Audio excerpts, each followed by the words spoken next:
ਦੱਸਾਂਗੇ ਅਲਬਰਟਾ ਵਿੱਚ ਕੋਵਿਡ-19 ਦੇ ਟੀਕੇ ਲੱਗੇ ਹੋਣ ਦਾ ਸਬੂਤ ਦੇਖਣ ਦੇ ਵਿੱਚ ਕੀ ਤਬਦੀਲੀ ਹੋ ਰਹੀ ਹੈ ਸੋਮਵਾਰ ਤੋਂ। ਅੱਗੇ ਦੱਸਾਂਗੇ ਕੈਨੇਡਾ ਦੇ ਵਾਤਾਵਰਣ ਵਿਭਾਗ ਨੇ ਕਿੱਥੇ ਲਈ ਬਰਫ਼ਬਾਰੀ ਦੀ ਨਵੀਂ ਚੇਤਾਵਨੀ ਜਾਰੀ ਕੀਤੀ ਹੈ। ਟੋਰਾਂਟੋ ਵਿੱਚ ਇੱਕ ਸੜਕ ਹਾਦਸਾ 5 ਸਾਲਾ ਬੱਚੀ ਨੇ ਦਮ ਤੋੜਿਆ। ਵੈਨਕੂਵਰ ਵਿੱਚ ਪੈਦਲ ਜਾ ਰਹੇ ਵਿਅਕਤੀ ਨਾਲ ਗੱਡੀ ਦੀ ਟੱਕਰ। ਅੱਗੇ ਜਾਣਕਾਰੀ ਦੇਵਾਂਗੇ ਕਿ ਪੁਲਿਸ ਨੇ ਬਰੈਂਪਟਨ ਦੇ ਰਹਿਣ ਵਾਲੇ ਕਿਹੜੇ 2 ਨੌਜਵਾਨਾਂ ਦੇ ਉੱਤੇ ਗੰਭੀਰ ਮਾਮਲੇ ਦਰਜ ਕੀਤੇ ਨੇ ਤੇ ਕਿਉਂ। ਅਲਬਰਟਾ ਵਿੱਚ ਸੋਮਵਾਰ ਤੋਂ ਇਹ ਸ਼ੁਰੂਆਤ ਹੋ ਰਹੀ ਹੈ ਕਿ QR ਕੋਡ ਦੇ ਰਾਹੀਂ ਹੀ ਜਿਨ੍ਹਾਂ ਦੇ ਵੱਲੋਂ ਕੋਵਿਡ-19 ਦੇ ਟੀਕੇ ਲੱਗੇ ਹੋਣ ਦਾ ਸਬੂਤ ਦਿਖਾਇਆ ਜਾਵੇਗਾ ਉਸ ਨੂੰ ਸਹੀ ਮੰਨਿਆ ਜਾਵੇਗਾ। ਸੋਮਵਾਰ ਤੋਂ ਅਜਿਹੀ ਕਿਸੇ ਵੀ ਥਾਂ ਦੇ ਉੱਤੇ ਜਾਣਾ ਹੋਵੇ ਜਿੱਥੇ ਕਿ ਕੋਵਿਡ-19 ਦੇ ਟੀਕੇ ਲੱਗੇ ਹੋਣ ਦਾ ਸਬੂਤ ਦੇਖਣਾ ਲਾਜ਼ਮੀ ਹੈ ਤਾਂ ਉਹਨਾਂ ਥਾਵਾਂ ਦੇ ਉੱਤੇ QR ਕੋਡ ਦੇਖ ਕੇ ਹੀ ਉਸ ਸਬੂਤ ਨੂੰ ਮੰਨਿਆ ਜਾਵੇਗਾ। ਜੋ ਪਹਿਲਾਂ ਹੁਣ ਤੱਕ ਇਹ ਵੀ ਦਿਖਾਇਆ ਜਾਂਦਾ ਸੀ ਕਿ ਜਦੋਂ ਕੋਵਿਡ-19 ਦਾ ਟੀਕਾ ਲਗਵਾਇਆ ਉਸ ਸਮੇਂ ਜਿਹੜਾ ਸਬੂਤ ਮਿਲਦਾ ਹੈ ਜਾਂ ਫਿਰ ਜਦੋਂ ਮਾਈ ਹੈਲਥ ਰੈਕਰਡਸ ਦੇ ਉੱਤੇ ਵੀ ਜਾ ਕੇ ਆਪਣੀ ਜਾਣਕਾਰੀ ਦਿਖਾਈ ਜਾਂਦੀ ਸੀ, ਇਸ ਨੂੰ ਹੁਣ ਅੱਗੇ ਹੋਰ ਨਹੀਂ ਮੰਨਿਆ ਜਾਵੇਗਾ। ਸਿਰਫ QR ਕੋਡ ਆਪਣਾ ਸਕੈਨ ਕਰਵਾਉਣਾ ਹੋਵੇਗਾ ਤਾਂ ਹੀ ਇਸ ਨੂੰ ਸਬੂਤ ਵਜੋਂ ਮੰਨਿਆ ਜਾਵੇਗਾ ਕਿ ਕੋਵਿਡ-19 ਦਾ ਟੀਕਾ ਲੱਗਿਆ ਹੋਇਆ ਹੈ। ਇਸ ਦੇ ਨਾਲ ਹੀ ਉਹ ਅਲਬਰਟਾ ਵਾਸੀ ਜਿਨ੍ਹਾਂ ਨੇ ਟੀਕੇ ਨਹੀਂ ਲਗਵਾਏ ਹੋਏ ਉਹਨਾਂ ਦੇ ਲਈ ਇਹ ਹੋਵੇਗਾ ਕਿ ਜਿਹੜੀ ਵੀ ਥਾਂ ਦੇ ਉੱਤੇ ਉਹਨਾਂ ਨੇ ਜਾਣਾ ਹੈ ਤੇ ਉੱਥੇ ਕੋਵਿਡ-19 ਦੇ ਟੀਕੇ ਲੱਗੇ ਹੋਣੇ ਲਾਜ਼ਮੀ ਨੇ, ਪਰ ਫਿਰ ਵੀ ਉੱਥੇ ਉਹ ਜਾਣਾ ਚਾਹੁੰਦੇ ਨੇ ਤਾਂ ਕੋਵਿਡ-19 ਦਾ ਟੈਸਟ ਉਹਨਾਂ ਨੂੰ ਕਰਵਾਉਣਾ ਪਵੇਗਾ ਜਿਸ ਦੀ ਨੈਗੇਟਿਵ ਰਿਪੋਰਟ ਦਿਖਾਉਣੀ ਹੋਵੇਗੀ ਜੋ ਕਿ 72 ਘੰਟੇ ਤੋਂ ਵੱਧ ਪੁਰਾਣੀ ਨਾ ਹੋਵੇ ਤੇ ਨਾਲ ਹੀ ਉਸ ਕੋਵਿਡ-19 ਦੇ ਟੈਸਟ ਦੇ ਵਾਸਤੇ ਉਹਨਾਂ ਨੂੰ ਪੈਸੇ ਆਪ ਦੇਣੇ ਪੈਣਗੇ ਜੋ ਕਿ ਮੁਫਤ ਵਿੱਚ ਨਹੀਂ ਕਰਵਾਇਆ ਜਾ ਸਕੇਗਾ। ਇਸ ਦੇ ਨਾਲ ਹੀ ਜੇਕਰ ਕਿਸੇ ਨੂੰ ਕੋਈ ਮੈਡੀਕਲ ਦਿੱਕਤ ਹੈ ਜਿਸ ਕਰਕੇ ਉਹਨਾਂ ਨੂੰ ਟੀਕਿਆਂ ਤੋਂ ਛੋਟ ਮਿਲੀ ਹੈ ਤਾਂ ਉਹ ਵੀ ਉਹ ਦਿਖਾ ਸਕਦੇ ਨੇ ਜੇਕਰ ਉਹਨਾਂ ਦੇ ਕੋਲ ਇਸ ਦਾ ਸਬੂਤ ਮੌਜੂਦ ਹੈ। ਕੈਨੇਡਾ ਦੇ ਵਾਤਾਵਰਣ ਵਿਭਾਗ ਨੇ ਮੈਨੀਟੋਬਾ ਵਾਸੀਆਂ ਨੂੰ ਬਰਫ਼ਬਾਰੀ ਦੇ ਵਾਸਤੇ ਹੋਰ ਜ਼ਿਆਦਾ ਤਿਆਰ ਹੋਣ ਦੇ ਲਈ ਕਹਿ ਦਿੱਤਾ ਹੈ। ਇਨਵਾਇਰਨਮੈਂਟ ਕੈਨੇਡਾ ਦਾ ਕਹਿਣਾ ਹੈ ਕਿ ਮੰਗਲਵਾਰ ਤੱਕ ਮੈਨੀਟੋਬਾ ਦੇ ਉੱਤਰੀ ਤੇ ਨਾਲ ਹੀ ਮੱਧ ਹਿੱਸਿਆਂ ਦੇ ਵਿੱਚ ਕਾਫੀ ਜ਼ਿਆਦਾ ਬਰਫ਼ਬਾਰੀ ਹੋ ਸਕਦੀ ਹੈ, ਜਿਸ ਦੇ ਬਾਰੇ ਜਾਣਕਾਰੀ ਦਿੰਦੇ ਹੋਏ ਕਿਹਾ ਗਿਆ ਕਿ ਮੰਗਲਵਾਰ ਦੀ ਰਾਤ ਨੂੰ ਮੈਨੀਟੋਬਾ ਦੇ ਵਿੱਚ 10 ਤੋਂ ਲੈ ਕੇ 25 ਸੈਂਟੀਮੀਟਰ ਤੱਕ ਹੋਰ ਜ਼ਿਆਦਾ ਬਰਫ਼ ਪੈ ਸਕਦੀ ਹੈ, ਜਿਸ ਦੇ ਬਾਰੇ ਇਹ ਜਾਣਕਾਰੀ ਸਾਂਝੀ ਕੀਤੀ ਗਈ ਤੇ ਨਾਲ ਹੀ ਇਹ ਵੀ ਕਿਹਾ ਗਿਆ ਕਿ ਆਪਣੇ ਆਪ ਨੂੰ ਤਿਆਰ ਰੱਖਿਆ ਜਾਵੇ ਕਿ ਜੇਕਰ ਕਿਤੇ ਬਿਜਲੀ ਇਸ ਦੌਰਾਨ ਚਲੀ ਜਾਂਦੀ ਹੈ ਕਿ ਮੌਸਮ ਜ਼ਿਆਦਾ ਖਰਾਬ ਹੋ ਜਾਵੇ, ਕਿਉਂਕਿ ਮੈਨੀਟੋਬਾ ਦੇ ਵਿੱਚ ਪਹਿਲਾਂ ਹੀ ਅਜਿਹਾ ਹੋ ਚੁੱਕਿਆ ਹੈ ਕਿ ਬਰਫੀਲੇ ਤੂਫਾਨ ਦੇ ਕਰਕੇ ਕਈ ਥਾਵਾਂ ਦੇ ਉੱਤੇ ਬਿਜਲੀ ਹੀ ਉੱਡ ਗਈ ਕਿਉਂਕਿ ਬਿਜਲੀ ਦੇ ਖੰਭੇ ਤੇ ਬਿਜਲੀ ਦੀਆਂ ਤਾਰਾਂ ਟੁੱਟ ਗਈਆਂ ਸਨ ਕਈ ਥਾਵਾਂ ਦੇ ਉੱਤੇ ਤੇ ਬਰਫ਼ਬਾਰੀ ਜ਼ਿਆਦਾ ਹੋਣ ਦੇ ਕਰਕੇ ਅਜਿਹੇ ਵਿੱਚ ਬਿਜਲੀ ਕਾਮਿਆਂ ਦੇ ਲਈ ਕੰਮ ਕਰਨਾ ਵੀ ਮੁਸ਼ਕਲ ਹੁੰਦਾ ਹੈ ਕਿ ਛੇਤੀ ਨਾਲ ਬਿਜਲੀ ਵਾਪਸ ਨਹੀਂ ਆਉਂਦੀ, ਜਿਸ ਦੇ ਕਰਕੇ ਪਹਿਲਾਂ ਤੋਂ ਤਿਆਰ ਹੋਣ ਵਾਸਤੇ ਕਿਹਾ ਜਾ ਰਿਹਾ ਹੈ ਕਿ ਆਪਣੀ ਐਮਰਜੈਂਸੀ ਕਿੱਟ ਵੀ ਤਿਆਰ ਰੱਖੀ ਜਾਵੇ ਕਿ ਜੇਕਰ ਕਈ ਘੰਟੇ ਜਾਂ ਫਿਰ ਕੁਝ ਦਿਨ ਜਾਂ ਫਿਰ ਇੱਕ ਦਿਨ ਦੇ ਲਈ ਵੀ ਬਿਜਲੀ ਤੋਂ ਬਿਨਾਂ ਰਹਿਣਾ ਪੈ ਸਕਦਾ ਹੈ ਤਾਂ ਉਸ ਦੇ ਲਈ ਜਿਹੜੀਆਂ ਮੁੱਖ ਚੀਜ਼ਾਂ ਨੇ ਉਹ ਕੋਲ ਰੱਖੀਆਂ ਜਾਣ, ਕਿਉਂਕਿ ਵੀਰਵਾਰ ਨੂੰ ਹੀ ਅਜਿਹਾ ਹੋ ਚੁੱਕਿਆ ਜਿਸ ਦੇ ਬਾਰੇ ਅਸੀਂ PNCN ਦੇ ਉੱਤੇ ਵੀ ਤੁਹਾਨੂੰ ਜਾਣਕਾਰੀ ਦਿੱਤੀ ਸੀ। ਅੱਗੇ ਹੁਣ ਤੁਹਾਨੂੰ ਜਾਣਕਾਰੀ ਦੱਸਾਂਗੇ ਜੋ ਟੋਰਾਂਟੋ ਦੇ ਖੇਤਰ ਵਿੱਚ ਭਿਆਨਕ ਸੜਕ ਹਾਦਸਾ ਵਾਪਰਿਆ ਉਸ ਦੇ ਬਾਰੇ। ਟੋਰਾਂਟੋ ਪੈਰਾਮੈਡਿਕਸ ਦੇ ਵੱਲੋਂ ਜਾਣਕਾਰੀ ਦਿੱਤੀ ਗਈ ਹੈ ਕਿ ਟੋਬੀਕੋ ਖੇਤਰ ਦੇ ਵਿੱਚ ਸ਼ਨੀਵਾਰ ਦੀ ਰਾਤ ਨੂੰ ਇੱਕ ਸੜਕ ਹਾਦਸਾ ਵਾਪਰਿਆ ਜਿਸ ਤੋਂ ਬਾਅਦ ਇੱਕ 5 ਸਾਲ ਦੀ ਲੜਕੀ ਨੇ ਦਮ ਤੋੜ ਦਿੱਤਾ ਜੋ ਕਿ ਹਸਪਤਾਲ ਵੀ ਉਸ ਨੂੰ ਪਹੁੰਚਾਇਆ ਗਿਆ ਸੀ, ਪਰ ਹਸਪਤਾਲ ਵਿੱਚ ਪਹੁੰਚ ਕੇ ਉਸਨੇ ਦਮ ਤੋੜ ਦਿੱਤਾ। ਐਮਰਜੈਂਸੀ ਟੀਮ ਨੂੰ ਸ਼ਨੀਵਾਰ ਰਾਤ ਨੂੰ 9 ਵਜੇ ਦਾ ਸਮਾਂ ਸੀ ਜਦੋਂ ਰੈਨਫੋਰਥ ਡਰਾਈਵ ਤੇ ਰੈਡਬਰਨ ਰੋਡ ਦੇ ਉੱਤੇ ਉੱਤਰੀ ਹਿੱਸੇ ਦੇ ਵੱਲ ਬੁਲਾਇਆ ਗਿਆ ਜਿੱਥੇ ਕਿ ਇੱਕ ਕਾਰ ਦਰਖਤ ਨਾਲ ਟਕਰਾਈ ਸੀ। ਜਦੋਂ ਉਹ ਮੌਕੇ ਦੇ ਉੱਤੇ ਪਹੁੰਚੇ ਤਾਂ ਉੱਥੇ ਇੱਕ ਔਰਤ ਜ਼ਖਮੀ ਹਾਲਤ ਵਿੱਚ ਸੀ ਤੇ ਇੱਕ 5 ਸਾਲ ਦੀ ਬੱਚੀ ਜ਼ਖਮੀ ਹਾਲਤ ਵਿੱਚ ਮੌਜੂਦ ਸੀ। ਟੋਰਾਂਟੋ ਪੈਰਾਮੈਡਿਕਸ ਦੇ ਵੱਲੋਂ ਦੋਵਾਂ ਨੂੰ ਹਸਪਤਾਲ ਪਹੁੰਚਾਇਆ ਗਿਆ ਜਿੱਥੇ ਕੁਝ ਦੇਰ ਬਾਅਦ ਹੀ ਜਾਣਕਾਰੀ ਆਈ ਕਿ ਉਸ 5 ਸਾਲ ਦੀ ਬੱਚੀ ਨੇ ਦਮ ਤੋੜ ਦਿੱਤਾ ਹੈ ਤੇ ਜੋ ਔਰਤ ਹੈ ਉਸ ਨੂੰ ਵੀ ਹਸਪਤਾਲ ਜ਼ਖਮੀ ਹਾਲਤ ਵਿੱਚ ਪਹੁੰਚਾਇਆ ਗਿਆ ਸੀ, ਪਰ ਉਸ ਦੀ ਹਾਲਤ ਖਤਰੇ ਤੋਂ ਬਾਹਰ ਹੈ ਜਿਸ ਦਾ ਕਿ ਇਲਾਜ ਚੱਲ ਰਿਹਾ ਹੈ ਹਸਪਤਾਲ ਦੇ ਵਿੱਚ। ਫਿਲਹਾਲ ਇਸ ਹਾਦਸੇ ਦਾ ਕਾਰਨ ਸਪਸ਼ਟ ਨਹੀਂ ਹੋ ਸਕਿਆ ਜਿਸ ਦੇ ਬਾਰੇ ਪੁਲਿਸ ਦੇ ਵੱਲੋਂ ਜਾਂਚ ਕੀਤੀ ਜਾ ਰਹੀ ਹੈ, ਪਰ ਤਸਵੀਰਾਂ ਸਾਹਮਣੇ ਆਈਆਂ ਜਿਨ੍ਹਾਂ ਵਿੱਚ ਦਿਖਾਈ ਦੇ ਰਿਹਾ ਹੈ ਕਿ ਇੱਕ ਗੱਡੀ ਦਰਖਤ ਦੇ ਵਿੱਚ ਟਕਰਾਈ ਹੋਈ ਹੈ। ਅੱਗੇ ਜਾਣਕਾਰੀ ਕਿ ਬਰੈਂਪਟਨ ਦੇ ਰਹਿਣ ਵਾਲੇ 2 ਨੌਜਵਾਨਾਂ ਦੇ ਉੱਤੇ ਗੰਭੀਰ ਮਾਮਲੇ ਦਰਜ ਹੋਏ ਨੇ।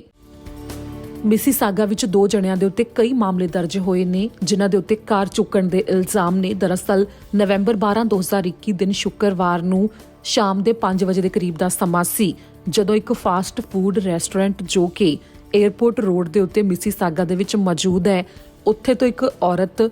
ਭੋਜਨ ਲੈਣ ਤੋਂ ਬਾਅਦ ਬਾਹਰ ਨਿਕਲਦੀ ਹੈ। ਜਦੋਂ ਉਹ ਸਟੋਰ ਤੋਂ ਬਾਹਰ ਨਿਕਲ ਕੇ ਆਪਣੇ ਵਾਹਨ ਦੇ ਕੋਲ ਪਹੁੰਚਦੀ ਹੈ ਤਾਂ ਉੱਥੇ 2 ਸ਼ੱਕੀ ਵਿਅਕਤੀ ਆਉਂਦੇ ਨੇ ਤੇ ਉਸ ਤੋਂ ਜਬਰੀ ਵਾਹਨ ਖੋਹਣ ਦੀ ਕੋਸ਼ਿਸ਼ ਕਰਦੇ ਨੇ ਤੇ ਇਸੇ ਦੌਰਾਨ ਉੱਥੇ ਆਲੇ ਦੁਆਲੇ ਮੌਜੂਦ ਵਿਅਕਤੀ ਆ ਜਾਂਦੇ ਨੇ ਤੇ ਉਹ ਕਾਰ ਦੇ ਵਿੱਚੋਂ ਮੌਕੇ ਤੋਂ ਬੱਚੇ ਨੂੰ ਬਾਹਰ ਕੱਢ ਲੈਂਦੇ ਨੇ, ਜੋ ਕਿ ਉਸ ਔਰਤ ਦਾ ਬੱਚਾ ਗੱਡੀ ਦੇ ਵਿੱਚ ਹੀ ਮੌਜੂਦ ਸੀ, ਜਿਸ ਤੋਂ ਬਾਅਦ ਉਹ ਦੋਵੇਂ ਸ਼ੱਕੀ ਵਿਅਕਤੀ ਉਸ ਗੱਡੀ ਨੂੰ ਲੈ ਕੇ ਫਰਾਰ ਹੋ ਜਾਂਦੇ ਨੇ। ਪੁਲਿਸ ਅਧਿਕਾਰੀਆਂ ਦਾ ਕਹਿਣਾ ਹੈ ਕਿ ਪੀੜਤ ਨੂੰ ਹਸਪਤਾਲ ਵੀ ਲਿਜਾਣਾ ਪਿਆ ਕਿਉਂਕਿ ਉਹ ਜ਼ਖਮੀ ਹੋ ਗਈ ਸੀ, ਪਰ ਉਸ ਦੀ ਹਾਲਤ ਖਤਰੇ ਤੋਂ ਬਾਹਰ ਹੈ ਤੇ ਨਾਲ ਇਹ ਵੀ ਦੱਸਿਆ ਗਿਆ ਕਿ ਉਸ ਦਾ ਬੱਚਾ ਵੀ ਸੁਰੱਖਿਅਤ ਹੈ। ਪਰ ਇਸ ਦੌਰਾਨ ਸੈਂਟਰਲ ਰੋਬਰੀ ਬਿਊਰੋ ਦੇ ਵੱਲੋਂ ਮਾਮਲੇ ਦੀ ਜਾਂਚ ਕੀਤੀ ਗਈ ਤੇ ਜਾਂਚ ਤੋਂ ਬਾਅਦ ਉਹਨਾਂ ਨੇ ਚੋਰੀ ਹੋਇਆ ਵਾਹਨ ਲੱਭ ਲਿਆ ਤੇ ਨਾਲ ਹੀ ਇੱਕ 18 ਸਾਲਾ ਬਰੈਂਪਟਨ ਦਾ ਰਹਿਣ ਵਾਲਾ ਹਮਜ਼ਾ ਸਾਜਿਦ, ਉਸ ਦੇ ਉੱਤੇ ਕਈ ਮਾਮਲੇ ਦਰਜ ਕੀਤੇ ਗਏ ਨੇ ਤੇ ਬਰੈਂਪਟਨ ਦਾ ਹੀ ਰਹਿਣ ਵਾਲਾ ਇੱਕ 19 ਸਾਲਾ ਮਹਿਕਾਸ਼ ਸੋਹਲ, ਉਸ ਦੇ ਉੱਤੇ ਕਈ ਮਾਮਲੇ ਦਰਜ ਕੀਤੇ ਗਏ ਨੇ।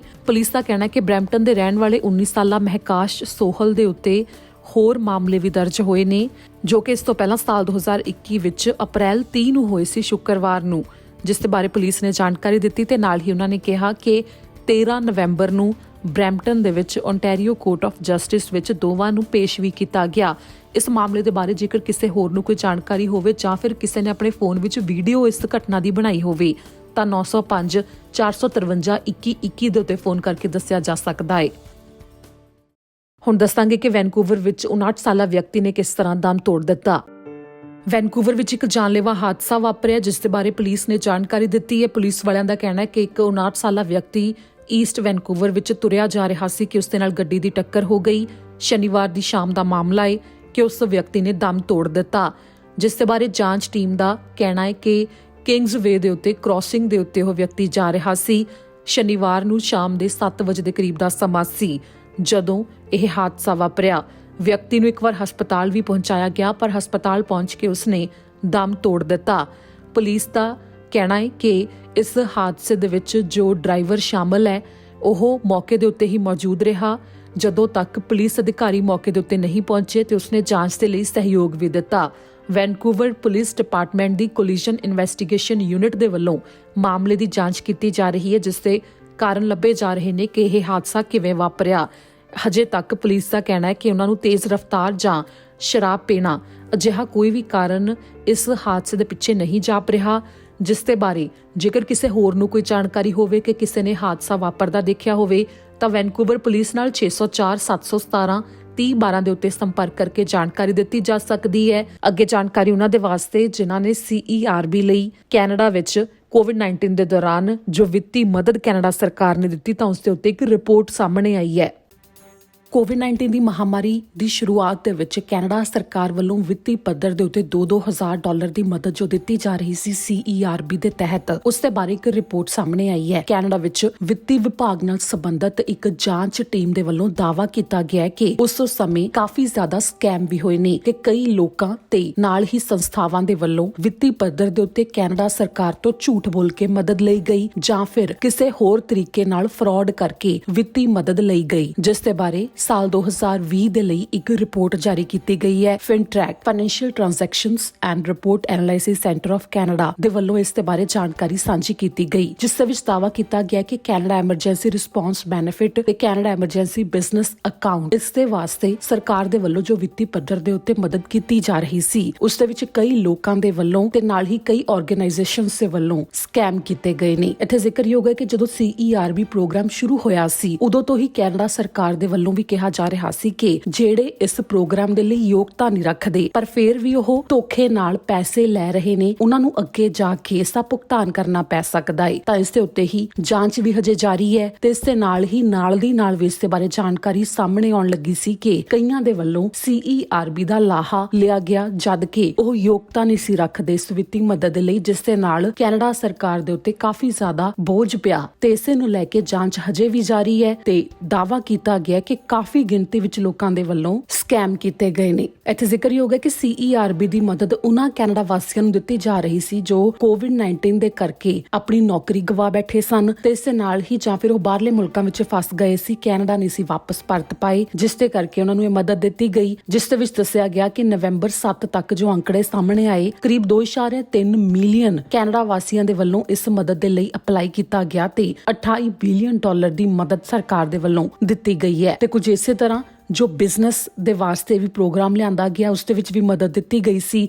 4 ਨਵੰਬਰ ਤੱਕ ਜੋ ਅੰਕੜੇ ਸਾਹਮਣੇ ਆਏ ਉਸ ਦੇ ਵਿੱਚ ਦੱਸਿਆ ਗਿਆ ਕਿ 8,98,114 ਵਪਾਰਾਂ ਨੇ ਇਸ ਦੇ ਵਾਸਤੇ ਅਪਲਾਈ ਕੀਤਾ ਤੇ $49 ਬਿਲੀਅਨ ਦਾ ਖਰਚਾ ਸਰਕਾਰ ਦਾ ਇਸ ਪ੍ਰੋਗਰਾਮ ਦੇ ਉੱਤੇ ਆਇਆ ਹੈ।